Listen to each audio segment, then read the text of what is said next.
ഇന്ന് ഞാൻ ഉണ്ടാക്കാൻ പോകുന്നത് നല്ലൊരു ഇലക്കറിയാണ്. കഴുകി വൃത്തിയാക്കി വെച്ച ഒരു പിടി മുരിങ്ങയില നമുക്കിതിനകത്തോട്ട് ഇട്ട് കൊടുക്കാം. 1/2 കപ്പ് ചെറിയ ഉള്ളി അതിലിടാം. മീഡിയം സൈസ് തക്കാളി 2 എണ്ണം അരിഞ്ഞത് ഇതിലോട്ടിടാം. 1/2 ഗ്ലാസ് വെള്ളം നമുക്കിതിനകത്തോട്ട് ഒഴിച്ചു കൊടുക്കാം. പാകത്തിന് ഉപ്പും ഇടാം.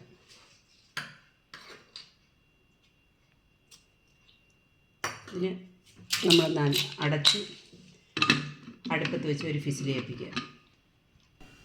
നമുക്ക് ഫ്ലെയിം ഓണാക്കി അടുപ്പിൽ വെച്ച് 2 ഫിസിൽ കേൾക്കുമ്പോൾ നിർത്താം.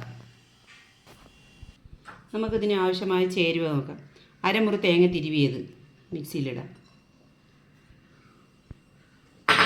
2 പച്ചമുളക് ഇതുപോലെ അരിഞ്ഞത്, ചെറിയ ഉള്ളി 3 എണ്ണം,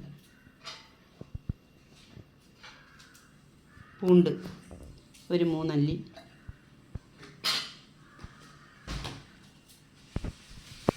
അര സ്പൂൺ ജീരകം, ആവശ്യത്തിന് മഞ്ഞൾപ്പൊടി. നമുക്ക് ആവശ്യത്തിന് വെള്ളം ഒഴിച്ചു കൊടുക്കുക. 1/2 ഗ്ലാസ് വെള്ളം ഒഴിച്ചാൽ മതി. നമുക്ക് നല്ലതുപോലെ പേസ്റ്റ് രൂപത്തിൽ അരച്ചെടുത്തിട്ട് വരാം. ഇതിലേപ്പിച്ച് നമ്മൾ ഇതെല്ലാം റെഡിയായി മുരിങ്ങയിലയും തക്കാളിയും ഉള്ളിയൊക്കെ ഇട്ട് നല്ലതുപോലെ വെന്ത് ഇതിനെ നമുക്ക് ചെറുതായിട്ടൊന്ന് ഉടച്ചു കൊടുക്കാം ഒരു സ്പൂൺ വെച്ച്.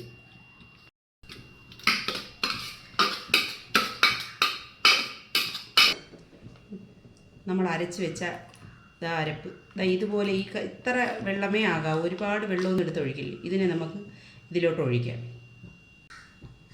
ഇതിൽ ആവശ്യത്തിന് നമുക്ക് ഉപ്പ് ചേർത്ത് നമുക്കിനി ഇതിനെ കടുവറുത്തൊഴിക്കാം. ഒരു പാൻ അടുപ്പത്ത് വെച്ച് നമുക്ക് നല്ലതുപോലെ ചൂടായിട്ടുണ്ട്. അതിൽ നമുക്ക് എണ്ണ ഒഴിക്കാം. എണ്ണ ഒഴിച്ച്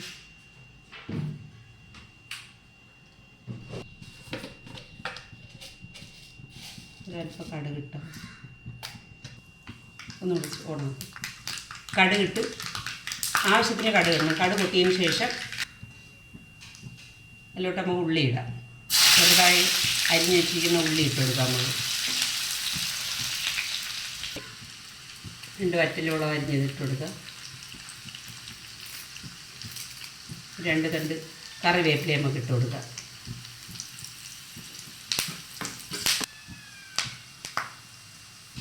ഒരു മിനിറ്റ് നമുക്ക് നല്ലതുപോലെ ഇതിനൊന്ന് ബ്രൗൺ കളറാക്കി എടുക്കാം.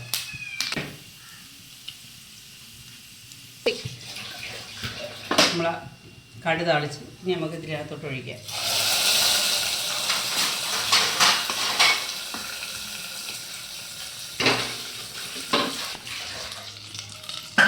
ഒരല്പം നമുക്ക് ചൂടാക്കി എടുക്കാം.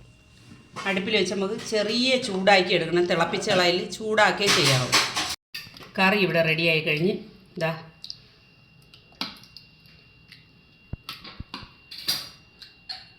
നല്ല സൂപ്പർ ടേസ്റ്റുള്ള കറിയാണ്. ഈ ഒരു കറി മതി നമുക്ക് ചോറ് കഴിക്കാൻ. എല്ലാവരും ഇതൊന്ന് ട്രൈ ചെയ്യണം. എൻ്റെ ഈ റെസിപ്പി ഇഷ്ടപ്പെട്ടിട്ടുണ്ടെങ്കിൽ നിങ്ങളെല്ലാവരും എന്നെ സപ്പോർട്ട് ചെയ്യണം, ലൈക്ക് ചെയ്യണം, ഷെയർ ചെയ്യണം, സബ്സ്ക്രൈബ് ചെയ്യണം. അപ്പോൾ അടുത്തൊരു റെസിപ്പിയായിട്ട് അടുത്ത ദിവസം വീണ്ടും വരുന്നതായി.